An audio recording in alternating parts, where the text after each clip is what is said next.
창세기 22장 11절에서 19절까지 우리 함께 읽겠습니다.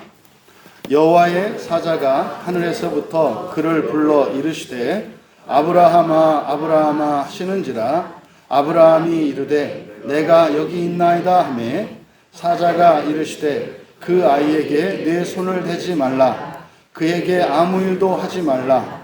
네가 내 아들 내 독자까지도 내게 아끼지 아니하였으니 내가 이제야 네가 하나님을 경외하는 줄을 아노라.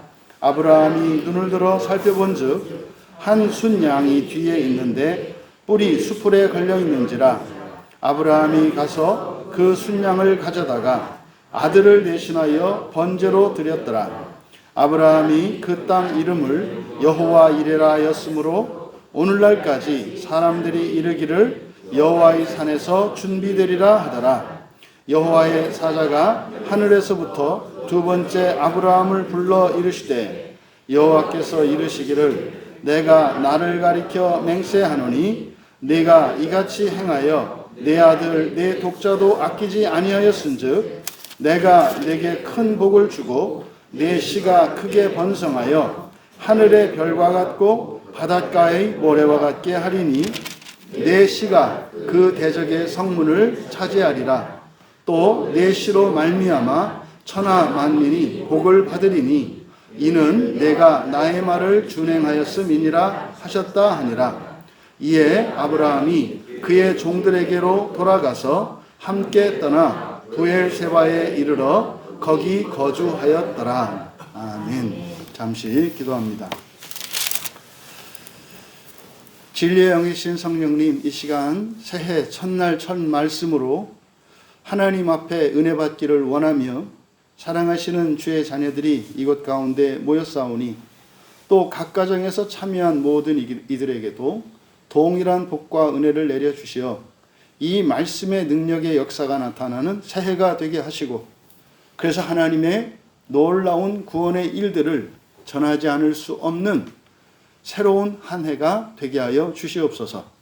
감사하며 예수님의 이름으로 기도하옵나이다. 아멘.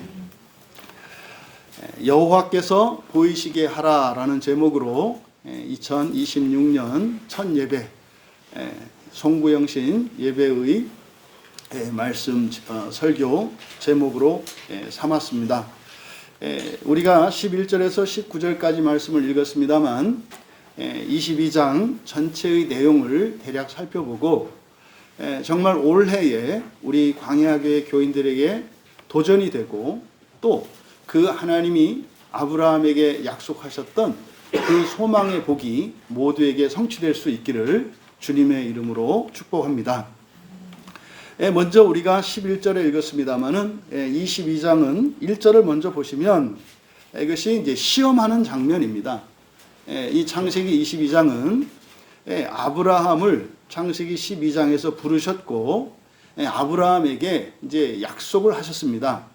그래서 약속의 땅인 가나안에서 가나안 땅을 주실 것이고 그 땅은 젖과 꿀이 흐르는 땅이고 그곳에서 많은 자손들을 허락하여 그들로 하여금 온 세상 민족이 복을 받게 하시려는 하나님의 그 계획을 아브라함에게 가르쳐 주셨고 그것에 순종하여 따라왔던 아브라함의 여정이 이제 21장까지 마치 이제 훈련의 과정이었습니다. 그리고 이제 22장에서 이제 다 되었나 하여 시험하시는 장면입니다. 이때 시험이라고 하는 이야기는 부정적인 의미가 아닙니다. 다시 말해 하나님께서 언약하셨던 그 복을 누릴 수 있는 준비가 되었는지를 시험하는 겁니다. 그러니까 이것은 충분히 준비가 된 다음에 하는 시험입니다. 그래서 시험에 통과할 수 있을지 없을지 그 자격이 불확실한 상태에서 치르는 시험이 아니라 이미 하나님께서 모든 것을 다 준비시켜 주시고 그리고 치르는 시험이라는 것을 여러분들이 기억하셔야 됩니다. 그래서 여러분의 인생 가운데 항상 이러저러한 환란의 모양으로든 아니면 예상 밖의 특별한 복이든 이렇게 시험이 왔을 때 사실은 그 결과는 여러분의 선택, 여러분의 주권에 의해서 결정되는 것이지 그 결과가 막연하지는 않습니다. 그래서 이 아브라함을 시험하시는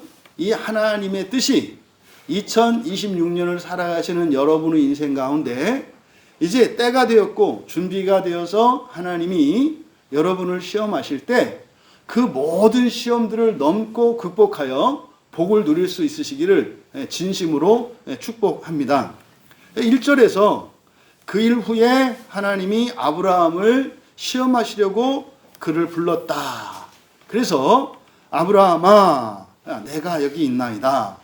하나님께서 여호와 하나님께서 아브라함에게 낸 시험은 바로 유일한 그리고 하나밖에 없는 독자 이삭을 번제로 바치라는 것입니다. 번제라고 하는 것은 태워서 제물로 드리는 거예요. 그러니까 이거 말도 안 되는 이야기거든요. 그러니까 하나님께서 생명의 하나님인데 그리고 100세에 얻은 그 아들을 또 주시고 난 뒤에 다시 그것을 하나님께 내놓으라고 하는 것 같은 요 시험입니다. 그러니까 사실은 이럴 때 두 가지 반응이 일어난다고요. 아니 줬다 뺐나? 주는 줄 알았더니 그것도 아니네. 이런 실망하거나 낙심하고 하나님을 의심할 수도 있습니다. 그런데 또 다른 반응은 하나님이 생명의 하나님이세요. 그리고 사랑이세요. 그리고 내가 하나님의 자녀예요. 그런데 이러한 무리한 요구를 하실 리가 없죠. 없습니다. 그러니까 이것이 무슨 뜻인지는 모르겠지만 이거는 내 아들을 죽여라 라고 하는 이런 시험이 아닌 것을 믿음으로 알 수 있습니다. 이 두 가지 반응이 있는 거예요. 그런데요, 아브라함은 이제 10절에 보면은 손을 내밀어 칼을 잡아 그 아들을 잡으려 했다. 이제 이 시험에 통과한 겁니다. 그래서 하나님이 아들을 내놓으래요. 그래서 내놓기로 한 겁니다. 그런데 이제 그때 바로 11절에서 여호와의 사자가 하늘에서부터 그를 불러 말씀합니다. 그러니까 1절에서부터 10절까지는 하나님이 아브라함을 시험한 내용이고 이제 10절의 내용을 보았을 때 아브라함은 정말 아무 생각도 없이 그냥 하라는 대로 순종한 것을 우리가 볼 수 있습니다. 그때 극적으로 하나님께서 부르셨을 때 그 음성은 아마도 천둥 소리와 같고 정말 사람의 몸을 굳게 하는 그런 소리였을 겁니다. 그러니까 그와 동시에 아브라함의 몸은 굳었을 거예요.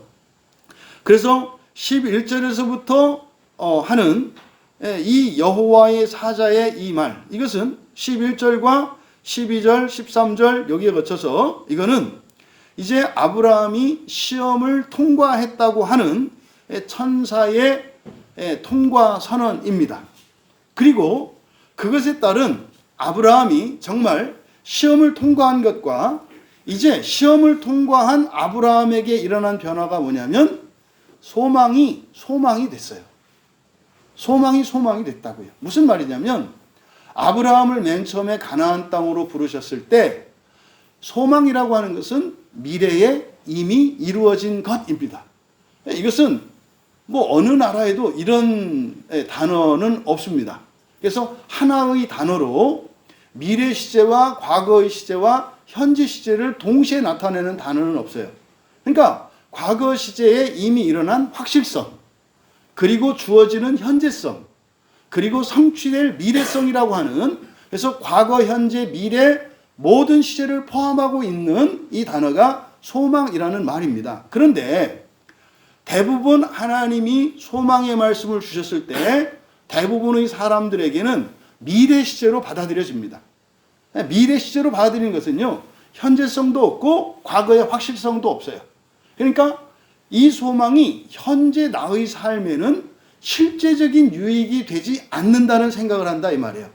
그리고 과거 시제성이 없다라고 하는 것은 될 수도 있고 되지 않을 수도 있다라고 하는 방식으로 소망을 받아들입니다. 그러니까 우리말의 희망 같은 거죠. 우리가 바라는 그 희망이라고 하는 것은 미래에 이루어지기를 바라는 현재의 결핍입니다. 그런데 이것은 될 수도 있고 안 될 수 있어요. 그런데 이 소망이라는 말은 현재의 결핍을 채웁니다. 성취는 미래에 됩니다만 현재에 분명히 그 소망의 성취가 일어납니다. 그러니까 미래의 소망이 완성이 됩니다만 시작은 주어지는 그때부터 시작이 된다고요. 그래서 완성될, 그 소망이 완성될 그것에 대한 증거들이 현재의 삶 속에서 나타나고 그걸 경험함으로써 이 소망이 정말로 틀림없이 완벽하게 이루어질 것이라는 것을 확신하게 됩니다. 그러면 비로소 이 소망이 과거, 현재, 미래 모든 시제를 포함하는 하나님이 주시는 소망이 되는 거죠. 그러니까 지금 이 시험이라고 하는 것은 바로 소망에 대한 시험이었어요. 정말로 하나님이 나에게 주셨던 이 모든 그 약속의 말씀들, 이것이 소망이 되는지, 다시 말해 막연했고 불확실했던 현재에는 아무런 도움이 되지 않는 하나님의 그 약속이 이제 아브라함에게는 소망이 되었기 때문에 현재 하나밖에 없는 상속자인 이 아들 이삭을 죽여 없애도 전혀 문제가 되지 않는다는 이해할 수 없는 어떤 확신이 든 거예요. 이게 믿음, 소망의 이 두 가지가 이루어진 상태입니다. 그래서 천사가 이제 시험을 통과했다는 거예요. 그럼 통과했다는 선언은 곧 아브라함에게는 무엇이 됐다는 거예요? 소망이 온전한 소망으로 내 것이 됐다는 뜻이에요. 이것이 이제 여기서 나타납니다. 그래서 11절에 여호와의 사자가 부르지 않습니까? 아브라함아, 아브라함아 이렇게 반복해서 부르는데 여기서 아브라함아, 아브라함아라고 하는 것은 이건 너무 이뻐서, 너무 기특해서, 너무 기뻐서 부르는 강조하기 위한 반복입니다.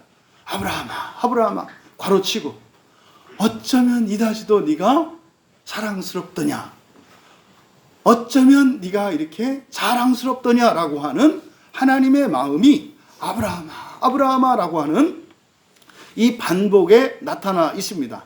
이게 이제 아브라함은요 덤덤합니다. 내가 여기 있나이다. 이제는요 전혀 흔들림이 없는 그 소망을 가지고 있는 아브라함입니다. 그래서 12절에 이제 손대지 마라. 그리고 아무 일도 하지 마라. 그리고 이것이 비로소 시험이었음을 가르쳐 줍니다. 무엇 때문입니까? 내가 이제야 내가 경외하는 줄을 알았노라. 여러분, 앞에 21장까지 있었던 이 과정은 사실 아브라함이 무엇에 대한 시험이었죠? 두려움에 대한 시험이었습니다. 두려움에 대한 시험이었어요. 근데 이 두려움은 하나님에 대한 두려움이 아니라 세상에 대한 두려움이었고 자기 자신에 대한 두려움이었습니다. 그런데 그 두려움 때문에 사실은 아브라함은 하나님의 약속의 말씀들이 소망이 되지 못했어요. 그러니까 염려가 들고요. 정말 이게 맞을까라고 하는 불신이 들고요. 이런 거였습니다. 그런데 여기서는 이제 과거 세상과 사람들의 가졌던 두려움이 무엇에 대한 두려움으로 바뀌었어요? 여호와에 대한 두려움으로 바뀌었어요. 여호와에 대한 두려움으로 바뀌었다는 것은 이게 비로소 사랑으로 승화된 것을 말합니다. 그럼 이전에 그가 그 두려움에 못 이겨서 아내를 2번씩이나 다른 남자한테 줬잖아요. 그 원인이 두려움이었거든요. 심지어는 하나님과 언약을 맺는데 여러분 그냥 잠이 들어버리거든요. 그것은 바로 두려움 때문이었습니다. 그런데 이제 여호와를 경외함으로 여호와를 경외하게 되면 세상에 대한 두려움이 사라집니다. 여호와를 두려워하면 세상에 대한 두려움이 사라집니다. 여기서 우리가 알 수 있는 게 있어요. 여러분들이 이런 두려움이 많은 사람들이 있어요. 두려움이 많은 것은 사실은 하나님에 대한 두려움과 세상에 대한 두려움이 반비례한다는 거예요. 세상에 대한, 사람에 대한 두려움이 크다는 것은 하나님에 대한 두려움이 없다는 뜻이라는 거예요. 그래서 아들 이삭을 바침으로써 사실은 그의 미래에 대한 예상되어지는 두려움조차 지금은 사라졌어요. 왜요? 하나님의 소망, 하나님의 약속의 말씀이 소망이 되었기 때문입니다. 그래서 바로 경외하는 줄을 아노라. 이건 누구의 인정이에요? 여호와 하나님의 인정이죠. 여호와 하나님의 인정이에요. 그랬을 때 바로 13절, 이게 이제 핵심이 되는 구절인데, 13절에 아브라함이 눈을 살펴본 즉 한 순양이 뒤에 있는데 뿔이 수풀에 걸려 있는지라 아브라함이 가서 그 순양을 가져다가 아들을 대신하여 번제로 드렸더라. 이것이 굉장히 중요한 내용입니다. 그 순양을 아들을 대신하여 제물 삼아서 번제로 드렸다는 거예요. 그럼 여러분, 여호와의 인정이 있었습니다. 12절에서 여호와께서 이제 아브라함을 인정하셨어요.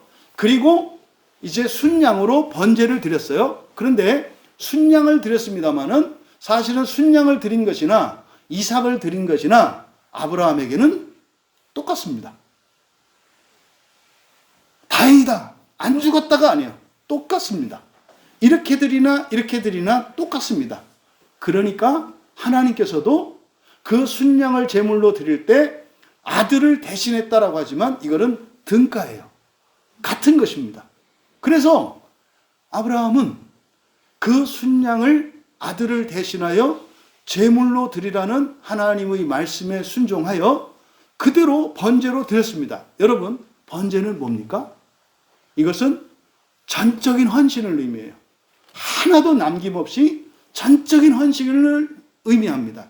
그래서 여기서 아브라함이 13절에서 드린 바로 이 번제라고 하는 것은 시험을 통과했고 이제 아브라함에게 주셨던 모든 약속이 실제화된 것을 나타냅니다. 그러니까 언약이 성취된 거예요.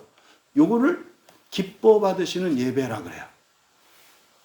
그러니까 로마서 12장에서 몸을 산제물로 드리는 예배, 이것이 바로 요 13절에 드리는 예배와 똑같은 겁니다. 그럼 여러분, 이것은 이 예배는 그러니까 뭐예요? 하나님과 언약을 체결하는 거예요. 사실 요 13절에 드리는 번제 제사는 언약의 갱신입니다. 왜요? 앞에서 이미 아브라함과 횃불 언약을 맺으셨고 할례 언약을 맺으셨습니다마는 번번이 아브라함은 그 언약을 깨버립니다.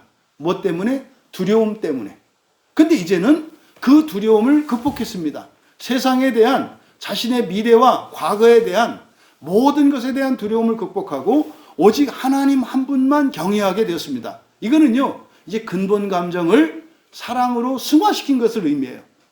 바로 이것이 언약의 갱신을 의미하는 거예요. 이게 오늘날 우리들이 드리는 예배입니다.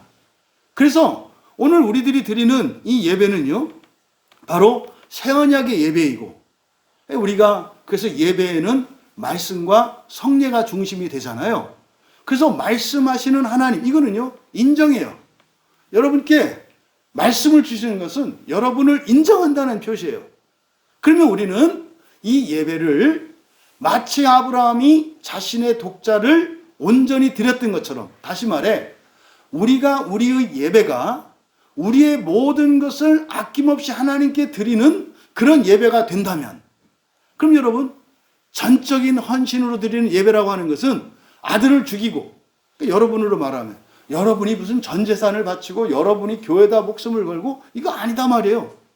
뭐예요? 여러분들이 헌금을 하고 성찬에 참여하는 이것으로 여러분의 모든 것을 드리는 예배가 될 수 있다는 거예요. 여러분이 더 큰 헌신을 해야 되거나 많은 무엇을 해야 되는 게 아닙니다.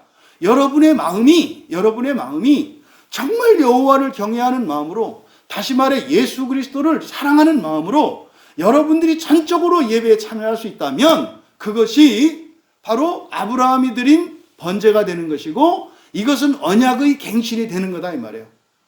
그 결과 이제 14절에 보면 12절과 대칭을 이뤄요. 13절을 기준으로 해서. 그래서 13절의 번제 이후에 아브라함이 그 땅 이름을 여호와 이레라 했다 그래요. 여호와 이레. 그러면요, 여호와 이레라고 이제 번역되어 있어서 이게 이제 보통 우리말 성경에는 그대로 여호와의 산에서 준비되리라. 그래서 여호와께서 준비하실 거야. 보통 우리가 이렇게 이해를 한단 말이죠. 근데 이래라고 이제 우리말로 쓴 이 말은 보다라고 하는 라라고 하는 이 동사의 수동태형이에요. 수동태형. 그래서 보이신다라는 거예요. 보이신다. 그래서 그대로 직역하면 여호와께서 미완료 시제니까 또 보이실 것이다 이렇게 되는 겁니다. 그러니까 이게 능동이 아니에요. 능동이 아니라 이게 수동입니다. 그러니까 이걸 좀 강조해서 수동의 의미를 번역하면 보이심을 당하실 것이다 이렇게 되는 거예요. 이게 말이 안 되죠. 하나님이 수동태라니 웬 말입니까? 이게 성경에 이런 수동태 표현들이 나와요. 하나님께 이거를 신적 수동태라고 합니다. 신적 수동태라고 하는 것은 능동보다 더 강한 능동을 말해요. 뭐 우리말 속담에 손에 장을 지진다라는 말 있잖아요. 예, 손에 장을 지진다라고 하는 말은 뭡니까? 틀림없다는 걸 나타낸 거죠. 그러니까 하나님께서 보여주실 것인데 그것을 수동태형으로 나타냄으로써 내가 정말 너희들한테 보여주지 않으면 내가 장을 지진다. 뭐 이런 의미다 이 말이에요. 여호와 이레라고 하는 말이. 그런데 이게 누가 한 말이에요? 아브라함이 한 말이에요. 아브라함이 한 말이에요. 그러니까 여호와는 뭐 하실 것이다? 반드시 보여주시지 않을 수가 없을 것이다라고 하는 여호와 이레는 아브라함의 고백인데 이게 바로 뭡니까? 아브라함의 인정이에요. 그러니까 13절에 이 번제를 기준으로 해서 여호와의 인정이 있고 그리고 아브라함이 이제 상호간에 하나님은 아브라함은 여호와 하나님을 인정하는 겁니다. 이게 여호와의 마음과 아브라함의 마음이 하나가 된 상태예요. 이것이 무엇을 중심으로? 예배입니다. 예배입니다. 여러분 정말로 2026년에는 여러분들이 드리는 이 모든 예배가 전적인 헌신으로 온전한 예배가 될 수 있기를 바랍니다. 이건 여러분 여호와를 경외하는 예수 그리스도를 믿고 성령을 의지하는 성경 말씀을 정말 여러분의 소망의 말씀으로 받는 요거 하나 필요합니다. 다른 무엇은 필요하지 않습니다. 그러면은요 참으로 성경에 약속되어진 모든 언약의 복들이 여러분들에게 미래에 성취되었지만 될 것이지만 그것이 현재 여러분의 삶 속에 실제적인 도움이 되고 실제적인 증거들이 여러분에게 나타난다는 것을 분명히 말씀드릴 수 있습니다. 그래서 정말 2026년은 우리 광야교회 모든 지체들은 이 예배를 통해서 여호와 이레를 여러분들이 고백할 수 있는 그런 은혜가 있기를 진심으로 바랍니다. 그래서 또 14절에 이제 하반절에 보시면 여호와의 산에서 이렇게 되어 있는데 이게 사실은 여호와를 주어로 번역할 수도 있습니다. 이게 이제 위치가 히브리어에서는 명사가 이렇게 이제 두 개 반복되면 뒤에 있는 것이 소유격으로 해서 앞에 있는 명사를 수식하기도 합니다. 근데 이 문장이 준비되다라고 하는 이레의 이 미완료 수동태 이 동사 앞에 명사 두 개의 위치에 있어서 그래서 여호와가 주어가 될 수도 있고 또 산을 수식하는 여호와의 산이 될 수도 있습니다. 그런데 이번에 이제 설교를 준비하면서 보다 더 본문에 부합하는 해석은 여호와를 주어로 해석하고 여호와께서 산에서 보이심을 당할 것이다 라고 번역하는 것이 적절하겠다. 왜냐하면 여기서 말하는 산은 지금 아브라함이 아들 이삭을 번제로 드렸던 이 모리아산 여기가 훗날 예루살렘 성전이 지어지는 곳이에요. 그래서 산에서 여호와께서 반드시 보여지심을 당할 것이다라고 할 때 그럼 그 산의 현재적인 적용은 어디예요? 산기도하러 그래서 가는 건 안 돼요. 그 산은 성전을 나타내는 것이고 그 성전은 어디를 의미합니까? 교회예요. 교회. 교회에서는 여호와께서 보여주실 거냐 말 거냐의 문제가 아니라 뭐 한다는 거예요? 반드시 보여지심을 당한다는 거예요. 무엇만 있다면? 온전한 예배만 있다면 반드시 보여지심을 당할 것이라는 거예요. 그래서 여호와께서 산에서라고 번역하는 것이 산에서 보이심을 당하실 것이다 라고 번역할 때 이 산이 의미하는 것은 바로 교회를 의미하고, 그래서 주어 여호와를 보다 더 강조하는 의미로 해석할 수 있기 때문에 이렇게 번역하는 것이 적절하겠다. 그래서 이제 13절의 번제를 중심으로 12절과 14절에 여호와께서 아브라함을 인정하시고 아브라함이 약속하신 여호와를 인정함으로써 그 소망이 말로만 미래에 성취되어진 것이 아니라 참으로 미래에 성취된 그것이 현재적인 것이고 과거적인 것이고 미래적인 것을 인정하는 사건입니다. 이게 여러분 2026년 모든 예배 가운데 이 은혜가 있기를 바랍니다. 그러면 여호와가 보여주시면 나타나시면 그래서 뭐가 좋은데? 그럼 뭐라 했습니까? 미래에 성취될 그 소망의 현재적인 표적들이 나타난다 그랬잖아요. 그것이 이제 뒤에서 설명이 되는 겁니다. 그래서 15절에서 19절까지가 여호와의 축복 맹세와 성취에 대한 말씀이 22장 전체에 걸쳐서 있습니다. 15절과 16절을 보면 여기도 지금 15절 그리고 뒤에 16, 17, 18 여기에 보면은 전부 신적 수동태가 많이 사용됩니다. 그러니까 이거는 뭐라 그랬어요? 확실성이에요. 확실성. 이거는 이루어지지 않을 수 없다라고 하는 이런 확실성을 나타내는 신적 수동태가 쓰입니다. 그래서 내가 15절과 15절에 보시면 이제 여호와의 사자가 하늘에서 두 번째 나타나요. 그러니까 이건 뭡니까? 이제 14절에서 이제 끝났어요. 이 번제를 통해서 하나님과 여호와 하나님과 아브라함 사이에 완전한 신뢰관계, 그 마음이 하나 된 것이 성취됐어요. 그래서 이제 15절에 여호와의 사자가 두 번째로 나타나는 것은 바로 뭐에 대한 약속이에요? 축복에 대한 약속입니다. 축복에 대한 약속. 그래서 16절부터 그 내용이 나오는데 여기도 우리말 성경에서는 16절에 내가 나를 가리켜 맹세하노니 이렇게 돼 있어요. 내가 나를 가리켜 맹세하노니. 여기 지금 수동태를 이렇게 표현한 겁니다. 내가 나를 가리켜라고 한 것은 맹세 당한 거예요. 맹세 당했다 이렇게 말씀하는 거예요. 그래서 이 하나님이 주어인데 수동태로 나타내는 것은 뭐다? 능동보다 더 강한 능동. 이것은 우리의 믿음이라고 하는 것이 그냥 아침 저녁으로 변하고 아침 저녁으로 변하는 게 아니라 시시때때로 분분때때로 변하는 게 우리 믿음이거든요. 그래서 이 신적 수동태를 통해서 확실성을 담보하시는 거예요. 틀림없이 보이실 거라는 거예요. 그래서 맹세하노니 샤바 이것도 수동태에서 맹세를 당했다. 그러니까 맹세하지 않을 수 없다 이렇게 말씀하는 거예요. 근데 이유를 얘기합니다. 왜냐하면 내가 내 아들 독자도 아끼지 아니하였든. 여러분 언약을 기억하시죠? 하나님과 언약은 하나님의 조건이 주어집니다. 뭐뭐 하라라고 하는 조건이 주어져요. 그리고 그것을 지키면 뭐뭐 하리라라고 하는 조건에 대한 약속이에요. 그러니까 지키지 않으면 어떻게 하고 지키면 어떻게 하리라라고 하는 언약이 주어집니다. 그래서 이미 아브라함이 아들 독자를 아끼지 않고 하나님이 번제로 드리라고 하는 그 말씀에 순종을 했잖아요. 근데 사실은 아들 안 죽었잖아요. 양을 죽였잖아요.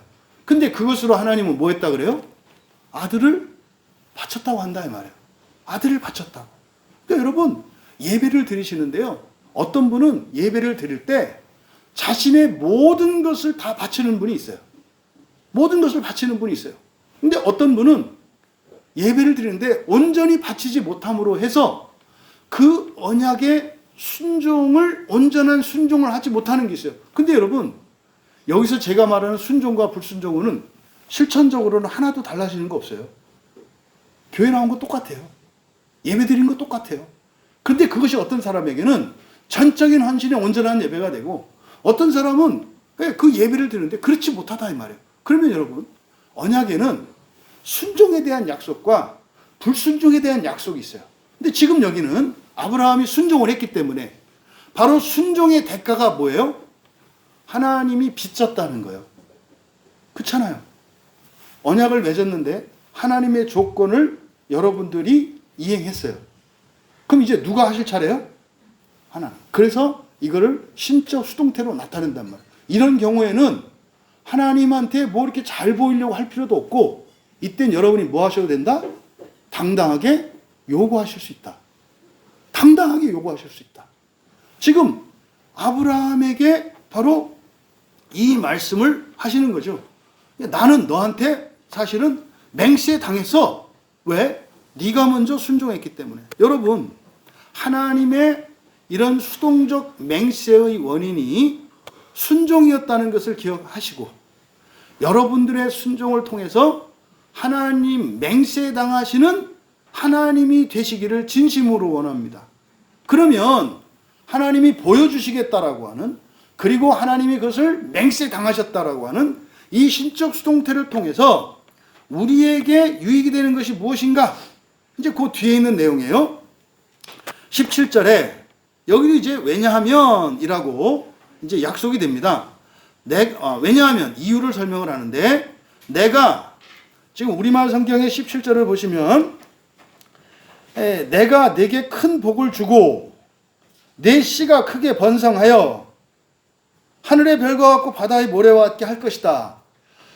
지금 이 표현이 여러분, 이게 성경에서 유일한 표현이에요. 성경에서 유일한 표현입니다. 이게 그래서 이게 이제 히브리어에서는 강조할 때 같은 말을 반복해서 써요. 반복해서.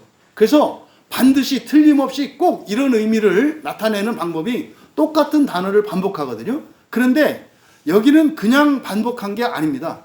동사 자체가 강조형이에요. 동사 자체가 강조형이에요. 그러면 동사 자체가 강조형이면 뭐냐면 반드시 복을 주겠다라는 뜻이에요. 그런데 또 한 번 반복을 해요. 그러니까 이거는 그러면은 삼중 강조인가 보죠. 반드시. 그게 아니라 여기에는 복이라고 하는 명사형을 쓰지 않고, 여기는 이제 부정사 아시죠? 동사를 명사나 형용사로 만드는 이 부정사를 사용하는데, 이 부정사도 또 강조형을 써요. 그래서 부정사에 여러 가지 의미들이 있는데, 그 의미 중에 하나가 이제 반복하는 그런 강조 의미도 있어요. 근데 이미 동사 자체가 강조형이기 때문에 쓰지 않아도 된단 말이에요. 그런데 이걸 부정사로 함으로써 부정사에게서는 어떤 의미가 있냐면 목적을 나타내기도 해요. 뭐뭐하기 위해서. 그리고 이 동사의 의미가 계속되는 지속의 의미도 있어요. 그러니까요, 지금 여기서 지금 모세가 표현하고 있는 이 표현 방법, 이 문장이 나타내는 것은 뭐냐면 틀림없이 복을 주실 것이라는 것은 틀림없어요. 그건 이미 강조형으로 나타냈어요. 그런데 다시 한번 부정사로 이 복을 준다라고 하는 이것을 다시 한번 강조형의 부정사로 쓴 것은 뭐냐면, 하나님이 복을 주시면 그것이 멈추지 않고 계속해서 복을 주게 되는 그 목적을 위해서. 그래서 이거를 번역하면 복 주기 위하여, 복 주기 위하여 반드시 너에게 복을 주겠다. 그러니까 지금 이게 그냥 하나님이 틀림없이 복 줄 거야. 여러분, 한번 여러분 스스로에게 물어보세요. 여러분들이 신앙생활을 잘 하시고 순종하시고 이렇게 하시니까 반드시 복을 주시던가요? 아니라고 대답하실 거 제가 알아요. 그러니까 여러분이 얼마나 참고 살아요. 하나님한테 당하신 거 되게 많지 않아요? 이렇게 하면 될 줄 알고 죽어라고 했는데 그 안 돼서 또 그래서 그거 안 갚으면 하려고 못된 짓 하는 거 아니에요. 하나님도 안 해? 나도 안 해? 뭐 이렇게 가는 거 아닙니까? 근데 그러다 보니까 뭐 힘들어지니까 또 다시 순종했다, 불순종했다 이러는 거 아니에요. 이게 누누이 말씀드립니다만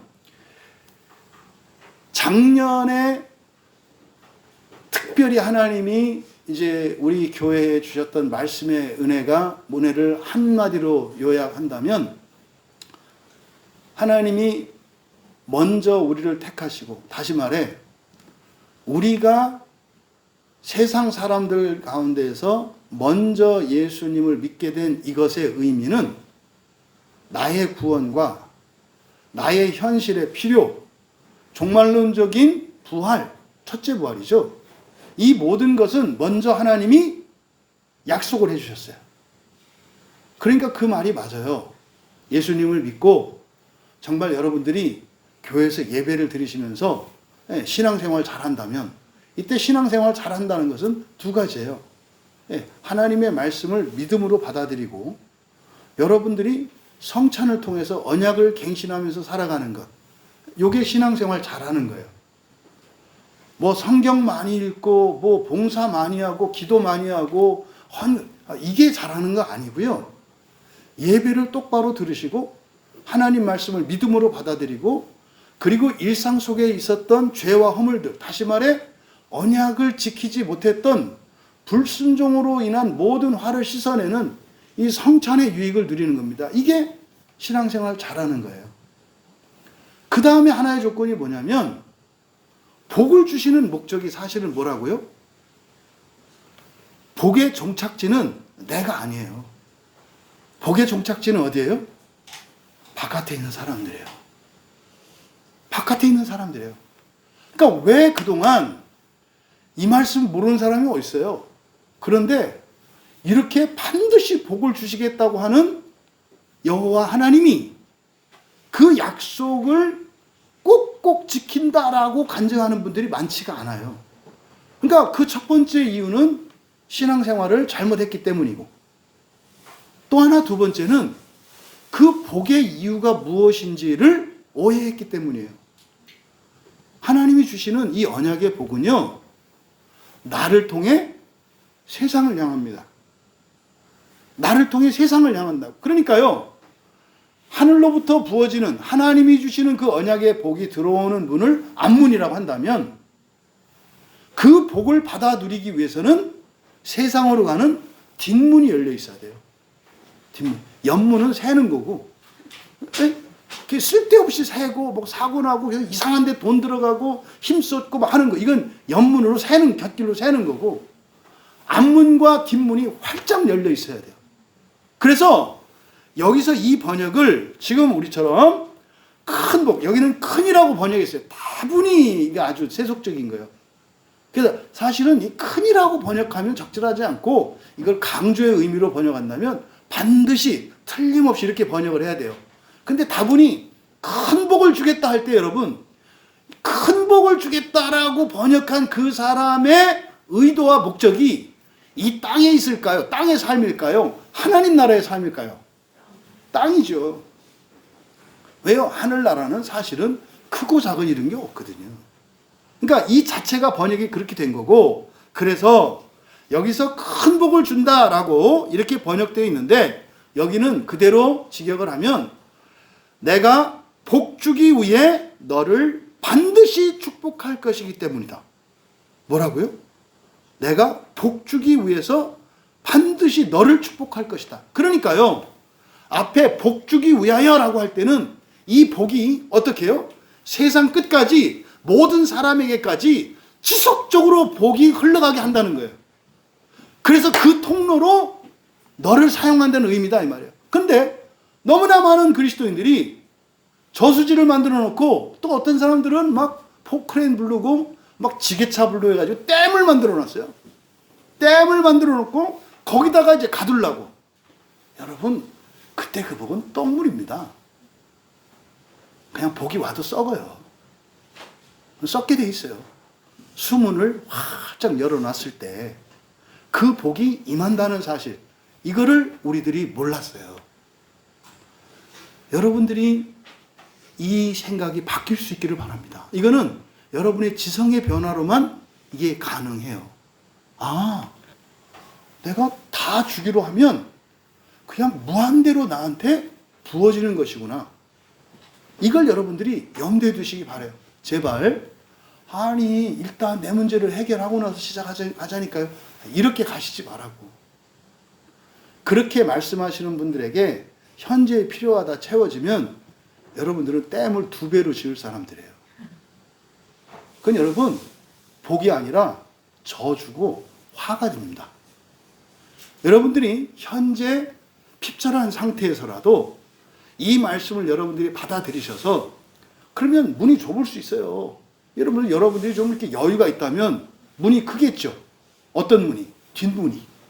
네, 뒤로 흘려보내는 문이 크겠죠. 그러면요, 여의치 않은 분들은 어떻게 했어요? 아주 조그맣겠죠. 상관없다 이 말이에요. 뒷문을 여는 게 시작이에요. 뒷문을 여는 게 나는 돈 없다, 시간 없다, 힘 없다, 능력 없다, 재능 없다 이러지 마시고 여러분들이 뒷문을 여시는 해가 되기를 바랍니다. 그래서 어떻게 해요? 여러분이 열어놓은 뒷문만큼 반드시 앞문이 열려요. 반드시 앞문이 열린다고. 이게 제가 자주 말씀드리는 하늘의 복이라고요. 하늘의 곡간, 하나님이 주시는 이게 있다고요. 그래서 여러분이 조금, 현재 여러분의 형편에서 조금 뒷문을 열어놓으면 하나님의 복이 임하는 것을 반드시 여러분들이 경험할 수 있어요. 그러면은요, 앞문이 열린 거잖아요. 그러면요, 그 복이 임하면 어떻게 되겠어요? 뒷문을 조금 더 열어야 되겠죠. 그러면 그 다음에 어떤 일이 일어나겠어요? 앞문이 또 더 넓혀지겠죠. 이렇게 해서 하늘로부터 복이 임하는 그 축복의 통로인 앞문과 세상을 향해서 끊임없이 복 주기를 기뻐하시는 하나님의 뜻이 성취되기를 바랍니다. 그래서 2026년을 살아내고 내년 요맘때 송구영신 예배를 드릴 때 정말 우리 광야교회 교인들의 입에서 이구동성으로 같은 고백이 나왔으면 좋겠어요.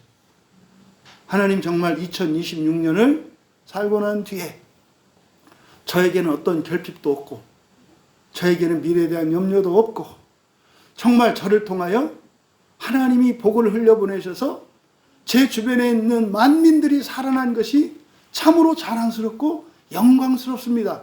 이렇게 고백할 수 있는 우리 모두가 되시기를 진심으로 바랍니다. 그래서 하나님께서 바로 복 주기 위해 너를 반드시 축복할 것이기 때문에 사실은 맹세 당했다는, 이게 무슨 말입니까? 나 맹세하고 싶다는 뜻이에요. 왜요? 나는 복 주기를 원하는 하나님이니까. 근데 그 복을 어떻게 해요? 통해서 주시는 하나님이니까. 그러니까 이제 너는 아브라함이 이삭을 드린 사건은 바로 뒷문을 열어놓은 사건이에요. 왜요? 자기 걸 아끼지 않게 됐으니까. 그러니까 자기 걸 아끼지 않고 하나님께 드릴 수 있게 됐다는 것은 사람에게도 줄 수 있게 된 것을 의미해요. 그러니까 내가 찾는 것은 누구다? 그래, 그 축복의 통로를 찾는 거야. 그래서 왜냐하면 내가 복 주기 위해서 너를 반드시 축복할 것이기 때문이며, 이렇게 되는 거예요. 그 다음에 마찬가지로 뒤에 있는 내용도 그거죠. 내 씨가 크게 번성하여, 이렇게 되어 있습니다만 전부 같은 문장 구조로 되어 있어요. 네, 전부 강조형으로 되어 있고 이게 부정사가 반복돼서 사용되고 있습니다. 그러니까 여기도 어떻게 번역을 해야 돼요? 번성하게 하기 위하여. 여기는 히필형이에요. 번성하게 하기 위하여. 그러니까 누가 번성하게 할까요? 너의 씨예요. 너의 씨가 번성하게 하기 위하여. 이때 씨는 단수형이고 지금 여기에 살아난 이삭을 의미하고 이것은 장차 오실 예수 그리스도의 예표로 쓰여요. 왜? 단수니까. 자손들은 뭐 이제 뒤에 나오겠습니다만은 뭐 엄청나게 많은 자손들을 준다 그랬는데 그 축복의 통로의 시작이 누구예요? 단수예요, 단수. 그러니까 지금 여기서는 이삭입니다. 그러니까요, 여기에 계신 여러분 한 분 한 분이 다 뭐라고요? 축복의 통로고 여러분들이 세상의 모든 이들을 번성하게 하시기를 바란다는 거예요. 그래서 여러분들을 어떻게 하신다? 번성하게 하실 거라는 거예요. 여러분이 다른 이들의 행복과 다른 이들의 기쁨과 다른 이들의 번영을 위하여 살고자 한다면 반드시 하나님이 능력으로 복을 주신다는 것을 약속하는 거예요. 특히 지금 우리 자녀들, 공부하고 있는 자녀들, 또 지금 결혼 전에 있는 우리 자녀들, 여러분 엄청난 유산이에요. 여러분 부모님의 유산하고는 이거는 상대가 안 됩니다. 여러분이 만약에 세상 모든 이들에게 복 주기를 원한다면 반드시 주고자 하는 그 복을 능가하는 복이 하나님께서 부어집니다. 의무예요, 의무. 하나님이. 마찬가지로 다른 이들을 번성하게 하기 위하여 살기로 작정하신다면 여러분들은 어떻게 된다는 거예요? 번성하지 않을 수 없다는 거예요. 이때 번성한다는 것은요, 많아지고 커지는 걸 의미해요. 네, 많아지고 커지는 걸 의미한다고요. 돈 많아지고요. 네, 여러분의 능력과 기회, 권한 이런 게 많아진다는 거예요. 그래서 여기도 어떻게 번역을 해야 된다? 번성하게 하기 위하여 번성하게 할 것이다. 얼마만큼? 하늘의 별들과 바닷가의 모래와 같이. 이건 헤아릴 수 없을 만큼이에요. 전 정말 특별히 우리 광야교회 교인들이 이 번성의 복을 누릴 수 있기를 바랍니다. 근데 이 복의 전제 조건은 뭐예요? 번성하게 하기 위한 거예요. 한번 살아보세요. 여러분이 여러분 자신을 번성하게 하기 위하여 살아왔던 인생 다 사셨잖아요. 얼마나 만족하시는지는 모르겠습니다만 제가 알기로는 그렇게 썩 만족하는 분들이 없거든요. 또 만족해서도 안 되고 그렇게 스케일이 작아서는 안 되지. 네?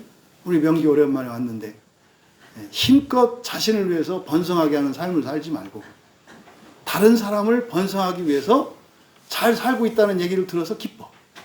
그랬을 때 어떻게 한다? 하나님께서 번성하게 하실 것이다. 번성하게 하기 위하여 번성하게 하실 것이다. 얼마만큼? 무한대로. 무한대로. 그 복을 받아들일 수 있는 여러분 되시길 바랍니다. 이어서요. 너의 씨가 일부러 제가 자손이라고 하지 않고 씨, 이제 본문에서도 이제 씨라고 이렇게 번역이 되어 있는데 이게 지금 원문에서 자손을 나타내는 벤, 아들이라고 하지 않고 씨라고 했어요. 씨라고 하는 것은 뭘까요? 아들은요, 이미 사람이잖아요. 그렇죠? 씨는요, 아직 아들 되기 전이에요. 그러니까 씨 자체가 뭐예요? 또 소망이죠. 그러니까 이거는 지금 끝난 게 아니에요. 끝난 게 아니에요. 씨가 그렇게 한다고요. 씨가. 그럼 여러분, 이 씨가 자라서 아들이 되면, 딸이 되면 어떻게 되겠어요? 그러니까 그 가히 놀랍죠. 사실은 이것은 부활을 염두에 두고 있는 겁니다. 씨로 세상에 복을 줄 거고요. 씨가 세상 만민들을 번성하게 할 겁니다. 그러면요, 아들은, 하나님의 아들은, 이거는 새 창조를 바라보고 있는 내용입니다. 그래서 아브라함이 이제 그 말씀을 듣고 다시 한번 여호와께서 약속하죠. 이는 내가 나의 말을 준행하였음이니라. 왜냐하면이죠. 이건 지금 여기에 복선입니다. 지금 이 장면은 언약이 갱신된 장면이라고 했어요. 언약이 갱신된 장면이에요. 그럼 이것으로 끝난 게 아니라 아브라함은 어떻게 살아가요? 앞으로도 순종하면서 살아가야 돼요. 그러면요, 앞으로도 시험이 또 있어요, 없어요? 있다는 거예요. 복선입니다. 복선입니다. 그런데 이때 당신은 언약을 갱신한, 다시 말해 여러분들이 주일에 성찬을 마친 상태예요. 완전한 상태라고요. 그래서 19절에서 뭐라 그래요? 그의 종들에게 돌아가서 함께 떠나 부엘세바에 이르러 거기 거주하였더라. 부엘세바가 무슨 뜻인지 아시죠? 네, 부엘이라고 하는 말은 우물이라는 뜻이고요. 쇠바는 일곱이라는 뜻이에요. 그래서 그대로 하면은 일곱 우물이라는 뜻이거든요. 그럼 여러분, 우물이 7개 있으면요, 7개의 우물이 의미하는 것은 풍족한 삶을 의미합니다. 그러니까 이 부엘세바에 거주했다라고 했을 때 하나님의 그 언약의 복이 현재적으로 성취된다 그랬잖아요. 그래서 부엘세바에서 누린다고요. 그런데 그 부엘세바에서 누리는 그것이 어떻게 해야 돼요? 땜이 되면 안 되고 뒷문이 열려야죠. 뒷문이 열려야죠. 그래서 하나님께서 주시는 그 언약의 복주게 복주기 위하여 주시는 복, 번성하게 하기 위하여 번성하게 하시는 무한대로 주시는 복이니까 1차로 번성하게 하시고 뒷문이 열려서 흘러가면은 2차로 더 큰 규모로 복을 주실 것이고 그대로 흘러가면 3차로 커질 것이고 어떻게? 계속해서 하나님의 복이 임할 것이라고 하는 미래에 대한 전망이 있는 거예요. 반대로 뒤집으면 어떻게 돼요? 여기가 조사원이라고 하는 시험의 가능성이 있다는 것입니다. 근데 실제로 이제 뒤에 20절 그 뒤에 19절까지 읽었습니다만은 그 뒤에 이제 내용들을 쭉 살펴보시면 이 일 후에 어떤 사람이 아브라함에게 알려 이르기를 밀가가 당신의 형제 나홀에게서 쭉 지금 20절에서부터 24절까지 내용은 뭘 것 같으세요? 뭐 그랬어요? 복주기 위하여 복을 반드시 주실 거라고 그랬죠. 번성하게 하기 위하여 번성하게 하실 것이라고 그랬죠. 갑자기 지금 여러분 고향 땅에서 갑자기 멀리 있던 형제의 소식이 들려와요. 갈대아 우르에서 소식이 들려와요. 여러분 이때는 오늘날이 아니에요. 교통수단 없고요. 무슨 메신저 없고요. 수천 킬로 떨어진 곳에서 갑자기 소식이 와요. 이게 뭐죠? 표적이에요. 표적이라고. 근데 보세요. 실질적으로 거기까지 이동해 오는 거리는 최소한 몇 달 걸렸을 겁니다. 최소한 몇 달 걸렸을 거예요. 시간적으로는. 근데 지금 여기서 여호와께서 아브라함을 인정하시고 아브라함도 여호와를 인정하는 이 번제의 순간에 그 소망이 성취되어지는데 카이로스의 시간이죠. 크로노스의 시간은 출발한 게 먼저예요. 근데요, 카이로스의 시간은 딱 이루어지는 거예요. 그래서요, 환경이 변하는 것을 알죠. 그 내용이 뭡니까? 당신 형제 나홀에게서 자녀를 낳았다. 그러니까 이게 희소식인 거죠. 특별한 소식인 거예요. 자녀를 낳았다라고 하는 소식이. 그러니까 뭡니까? 정말 하나님이 나를 통해서 내가 하나님께 순종을 해서 언약을 갱신하고 정말 그 소망을 현재적으로 받아들이니까 표적으로 나타난 거예요. 오, 정말 되네.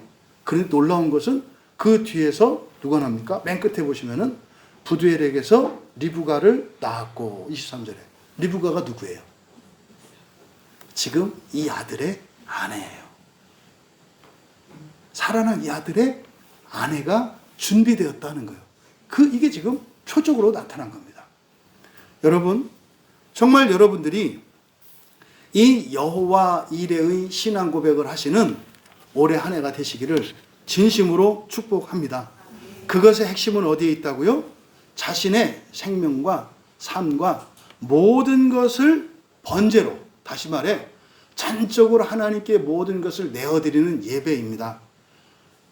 헌금 많이 해라는 얘기 아니에요. 헌금 안 하셔도 이것이 전적인 예배가 될 수 있어요. 헌금을 해도 아닐 수 있어요. 그 얘기가 아닌 거 아시죠? 여러분, 여러분의 형편것이에요. 여러분의 양심을 따라서요. 알아요, 여러분이. 왜?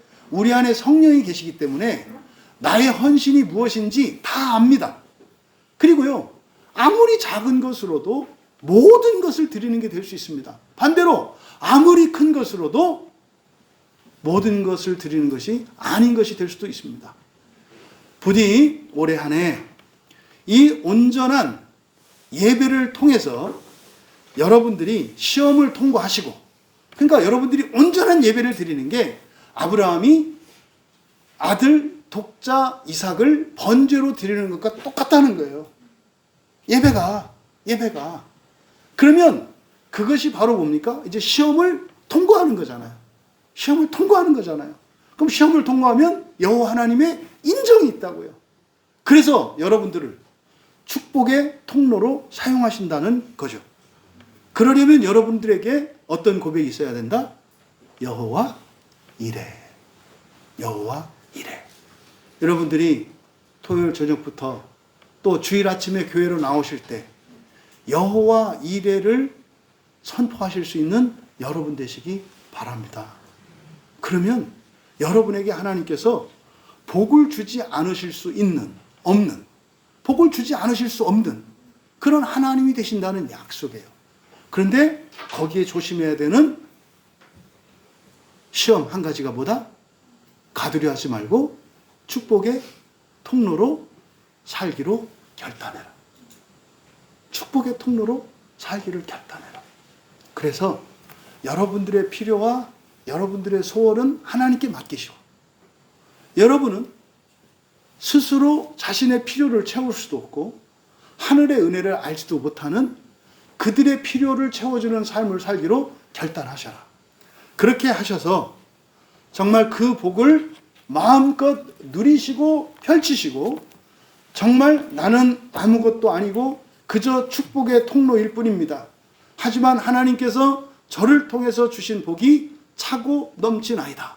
그래서 여러분들이 여호와 이레 신앙에서 정말 마지막 한 사람까지 하나님께서는 완전하게 하실 수 있는 고백을 하실 수 있는 여러분 모두가 되시기를 주님의 이름으로 축원합니다. 우리 함께 말씀을 생각하며 기도합니다. 여호와께서 보이시게 하라. 여호와 이레의 신앙 고백이 있는 한 해가 되자는 것입니다. 그래서 예배면 충분하다는 거예요, 여러분. 여러분들에게 필요한 게 어떤 재물이거나 능력이거나 어떤 기회이거나 어떤 권세가 아니라 여호와 이레의 고백이 필요하다는 거예요. 여러분들이 그 여호와 이레를 고백할 수 있는 그 마음으로 예배를 드림으로 정말 이 아브라함에게 창세기 22장에서 약속하셨고, 또 아브라함이 보았던 그 표적을 보는 삶을 살아가기로, 그래서 하나님 저희들을, 저 자신을 마음껏 하나님의 축복의 통로로 사용하여 주시옵소서. 하나님께서 넘치게 주실 때 넘치게 세상을 살리고 세상을 향하여 복을 주는 제가 되겠습니다. 올해 한 해 그것을 여러분들이 하나님을 시험해 보십시오. 정말 하나님께서 그 언약의 신실한 분이신지, 그것을 이구동성으로 참으로 하나님은 성실하시다 고백하는 한 해가 되시기를 여러분들에게 축복하며, 여러분들이 여호와 이레의 삶을 살기로 고백하시고 결단하시고 지금껏 여러분들이 살아왔던 인생과를 바꾸기로 결단하며 함께 기도합니다. 하나님 아버지, 아브라함이 고백하였던 여호와 이레가 사랑하는 우리 지체들의 고백이 되기를 원합니다. 또한 하나님께서 복을 주시고 번성케 하시는 목적이 온 세상을 위한 것임을 깨닫고 그 복을 가두어 드리거나 제한하는 어리석은 자들 하나도 없게 하시고, 또한 저희들에게 필요한 것은 어떠한 능력이나 재물이나 그 무엇이 아니라 하나님의 축복의 도구로 쓰임받기를 원하는 것임을 깨닫게 하여 주셔서 참으로 하나님이 주시는 복으로 넉넉히 살아갈 뿐만 아니라 오히려 이 세상을 복주며 살리며 살아가는 거룩한 인생 되기를 기뻐하게 하여 주시고, 사랑하는 우리 지체들의 2026년이 그런 축복의 통로로서의 삶의 원년이 되게 하옵소서. 감사하며 예수님의 이름으로 기도하옵나이다.